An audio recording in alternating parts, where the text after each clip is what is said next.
16. Huwag ka magpapakita kay Freddy Aguilar, mahilig yun sa 16 years old.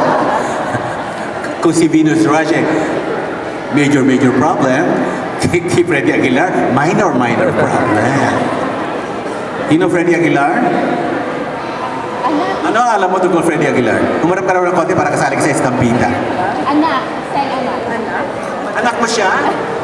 Anak mo siya. Akala ko may anak ni Freddy Aguilar. You know Freddy Aguilar? What do you know? He's saying anak. Okay. He popularized the song Anak. Ngayon umiibig siya sa Apo. Apo sa hinlalaki. No. You know, who can judge who one has to love? Some people fall in love with their toes. Some people fall in love with goats. Some people fall in love with minors. Ngayon, statutory rape lang ang katapat mo niya sa Amerika. Doon sa atin, swerte-swerte, di ba? So, anong tutugtugin mo mamaya? Maalaala mo kaya at saka kayanda ng ating musika.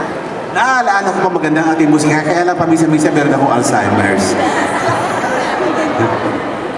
Sige na, maraming salamat. Para kang pinaparusahan si Nico. At least naaliw kayo, nakilala nyo na yung batang maganda na may talent pa. And I love the